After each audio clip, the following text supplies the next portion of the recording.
দেখিয়েছেন তেমনি ভাবে কাবাঘরটাকে নির্মাণ করে দিলেন। জোরে বলুন আল্লাহু আকবার। কাবাঘরটা নির্মাণ করে নিজেদের মধ্যে কোনো অহংকার আনেন নাই। তারা দোয়া করলেন, ربنا تقبل منا إنك أنت السميع العليم। তারা দোয়া করলেন, আল্লাহ আমাদের এই নির্মাণ কাজটা আপনি কবুল করে নেন, আপনি সব চাইতে জ্ঞানী এবং আপনি সর্বশ্রোতা। আল্লাহু আকবার।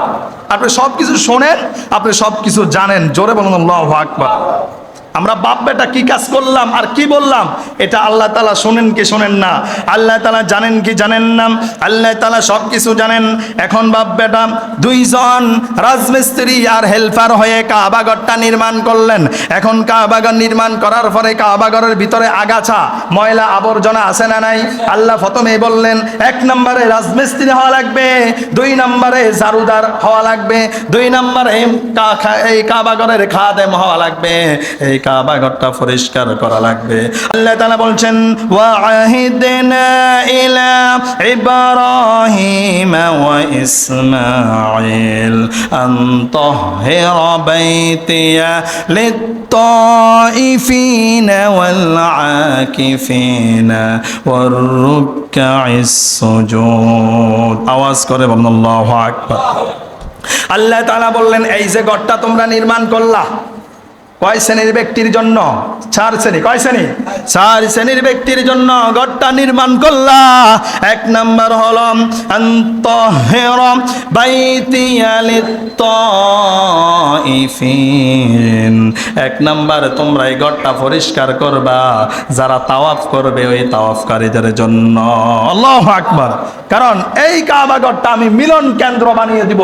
বিশ্বের মানুষ একটা সময় এই টোটাল বিশ্ব থেকে টোটাল পৃথিবীর মানুষগুলা মৌমাছির মতো দৌড়ে, মৌমাছির মতো বিভিন্নভাবে তারা এসে এসে এই ঘরটাকে তাওয়াফ করবে। জোরে বলুন আল্লাহু আকবার। এজন্য সর্বপ্রথম বললেন লিত-তাইফিন, দ্বিতীয় নাম্বার বললেন ওয়াল আকিফিন, ইতিকাফকারীদের জন্য।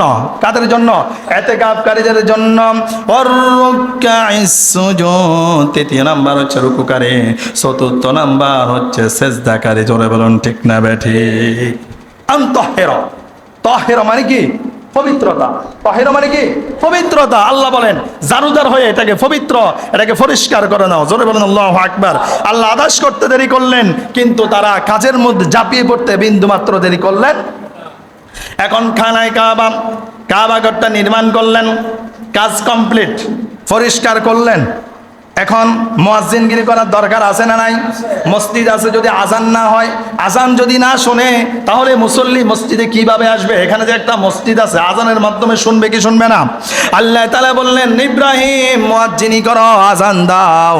আজান মানে হজের জন্য মানুষদেরকে ডাকতে শুরু করো। আল্লাহু আকবার। আল্লাহ তাআলা দলিল দিচ্ছেন, ওয়াআযিন ফিন নাসি বিল হজ্জি ইয়াতুকা রিজালান ওয়া আলা কুল্লি দামিরি ইয়াতিনা মিন কুল্লি ফাজ্জিন আমিক। আওয়াজ করে বলুন আল্লাহু আকবার। ইব্রাহিম আলাইহিস সালাম বললেন, ও আমার আল্লাহ, বাপ বেটা 2 জন ছাড়া তো এই খানায় কাবার আশেপাশে কোনো মানুষ নাই, কোনো পশু নাই, পাখি নাই, আমি কার কাছে আজান দিব, কাদেরকে দাওয়াত দিব? আল্লাহ বললেন, ইব্রাহিম তোমার কাজ হচ্ছে আজান দেওয়া, আর এই আজানের শব্দটা সারা বিশ্বের মানুষের কাছে পৌঁছে দেওয়ার দায়িত্ব তোমার না, এটা সারা বিশ্বের মানুষদের কাছে পৌঁছে দেওয়ার দায়িত্ব আমি আল্লাহর। আল্লাহু আকবার। সেই দোয়াটা, সেই আজানটা, সেই দাওয়াতটা কবুল হয়েছে কি হয় নাই? কথা বলেন, হয়েছে কি হয় নাই? যাদের টাকা আছে, সামর্থ্য আছে, যাদের সামর্থ্য আছে, টাকা আছে, সামর্থ্য থাকা অবস্থা, টাকা থাকা অবস্থা যদি হজ উমরা না করে, সেই মুসলমানের কাতারে মৃত্যুবরণ করবে না। কিসের কাতারে? মুসলমানের কাতারে সে মৃত্যুবরণ করবে না। কারণ সামর্থ্য থাকলে হজ করাও আপনার উপরে ফরজ করে দিয়েছেন কে? এজন্য টাকা থাকলে হজ করার উমরা করার দরকার আছে না নাই? টাকা থাকলে, সামর্থ্য অনুসারে টাকা থাকলে হজ করে নিতে হবে। কি করে নিতে হবে? হজ করে নিতে হবে। ফেয়ানা হাজিরিন, এখন কি করলেন? নির্মাণ করলেন, ঝাড়ু দিলেন, মুয়াজ্জিনগিরি করলেন, এই পরীক্ষাটাও কি করেছেন? পাস করেছেন। এখন এই যে লিফট, বিভিন্ন শপিং মহলে গেলে লিফট দেখি না? এই লিফটের আবিষ্কার কোথা থেকে জানেন? কথা বলে না। এই লিফটের আবিষ্কার হলো মাকামে ইব্রাহিম। আল্লাহু আকবার। ইব্রাহিম আলাইহিস সালাম যখন খানায় কাবাটা যখন নির্মাণ করলেন, নিচ থেকে যখন তিনি লাগাল ফায়না, কি ফায়না, ছেলে একটা পাথর, বাবা পাথরের মধ্যে দাঁড়ানোর জন্য একটা পাথর সাইজ করলেন। ওই পাথরের মধ্যে যখন দাঁড়ালেন, যখন তিনি উপরে উঠার ইচ্ছা করেন, পাথরটা আস্তে করে উপরে উঠে যায়। আবার যখন নিচের দিকে নামতে ইচ্ছা করে, পাথরটা অটোমেটিক্যালি নিচের দিকে নেমে যায়। আল্লাহু আকবার। আর এটার নাম হচ্ছে মাকামে ইব্রাহিম। নাম কি? মাকাম ইব্রাহিম। আল্লাহ তাআলা দলিল দিচ্ছেন, ওয়া ইয জাআলনাল বাইতা মাসাবাতাল লিন-নাসি ওয়া আমনা ওয়াত্তাখিযু মিন মাকামি ইব্রাহিম মুসাল্লা। আল্লাহু আকবার। আল্লাহ তাআলা বলে, ইব্রাহিম আলাইহিস সালাম যে মাকাম ইব্রাহিমের মধ্যে দাঁড়িয়েছিল, ওই স্থানটাকে, ওই জায়গাটাকে আমি নামাজের মুসল্লা বানিয়ে দিলাম। আল্লাহু আকবার। নামাজের বিছানা বানিয়ে দিলাম। কি বানিয়ে দিলাম? নামাজের বিছানা বানিয়ে দিলাম। আওয়াজ করে বলুন আল্লাহু আকবার। তার মানে ইব্রাহিম আলাইহিস সালামের গোটা জিন্দেগিটা কিয়ামত পর্যন্ত ইতিহাস। কিয়ামত পর্যন্ত কি ইতিহাস। ইব্রাহিম আলাইহিস সালামের আমাদের ইব্রাহিম আলাইহিস সালামের আমাদের বিশ্বনবী মুহাম্মদ সাল্লাল্লাহু আলাইহি সাল্লামের পিতা কিন্তু ইব্রাহিম আলাইহিস সালাম। মুহাম্মদ সাল্লাল্লাহু আলাইহি সাল্লামের পিতা কে? কথা বলে না। আর মুহাম্মদ সাল্লাল্লাহু আলাইহি সাল্লামের পিতা আছে না? নাম কি? আব্দুল্লাহ। নাম কি? আব্দুল্লাহ। তো আব্দুল্লাহ কি নবী? তিনি তো নবী না। কিন্তু মুহাম্মদ সাল্লাল্লাহু আলাইহি সাল্লাম থেকে শুরু করে অর্থাৎ ইব্রাহিম আলাইহিস সালাম, অনেক লম্বা ঘটনা। ইব্রাহিম আলাইহিস সালামের দুইটা সন্তান ছিল। কয়টা সন্তান? একটা হচ্ছে ইসহাক। একটা হচ্ছে কি? ইসহাক। আর একটা হচ্ছে ইসমাইল। কে? ইসমাইল। আল্লাহ তাআলা এই পৃথিবীতে ইব্রাহিম আলাইহিস সালামের উপরও, আদম আলাইহিস সালাম থেকে ইব্রাহিম আলাইহিস সালামের উপরও কয়েকজন নবী আছে, বেশি না, এই তো 4-5 জন এমন হবে। কয়জন? 4-5 জন হবে। এরপরে যত নবী আছে, যত নবী আল্লাহ পাঠিয়েছেন, সব নবী ইব্রাহিম আলাইহিস সালামের সন্তান। আল্লাহু আকবার। কার সন্তান?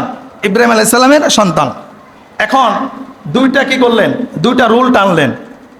এক রুলে, ইসহাক যে রুলে, এই রুলে প্রত্যেকটা নবী, এই রুলে মুসা আলাইহিস সালাম, ইদ্রিস আলাইহিস সালাম, ঈসা আলাইহিস সালাম সব কোথায়? এই শিকলে, এই সাইডে। এই সাইডের নবীদের একজনের পর একজন নবী আসতে আসতে তাদের মধ্যে অহংকার চলে আসছে। বংশ প্রজন্মের মধ্যে কি চলে আসছে? অহংকার চলে আসছে।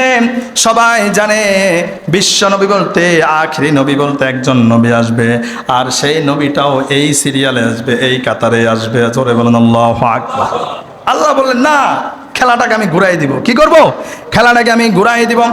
আল্লাহ তাআলা ইব্রাহিম আলাইহিস সালামের আরেক সন্তান ইসমাইল আলাইহিস সালামের এই শিকলের মধ্যে আল্লাহ তাআলা আখিরি নবী, নবীদের নবী, রাহমাতুল লিল আলামিন মুহাম্মদুর রাসূলুল্লাহ সাল্লাল্লাহু আলাইহি ওয়াসাল্লামকে দুনিয়ার জমিনে পাঠিয়ে দিলেন। আল্লাহু আকবার। এজন্য আমরা হচ্ছি বনি ইসমাইল। আমরা কি? বনি ইসমাইল। আর তারা হচ্ছে বনি ইসরাইল। এতদিন বনি ইসরাইল শুনে আসছেন, কথা বলে না। বনি ইসরাইল মানে কি? আমাদের ভাই ইসরাইলের বংশধর। আবুন মানে কি? আবুন মানে কি? পিতা। তাহলে ভাইয়ের একটা আরবি আছে না? আখুনত কি? ভাই। এখন এই বনি ইসরাইল আর বনি ইসমাইল, তার মানে আমরা হচ্ছি বনি ইসরাইলে না বনি ইসমাইলে? এই বিষয়টা কি আগে জানতেন? অনেকেই জানতেন না। আমরা হচ্ছি বনি ইসমাইলের কাতারে। ফেরা হাজিরিন, তার মানে সেখানে আল্লাহ কি করে দিলেন?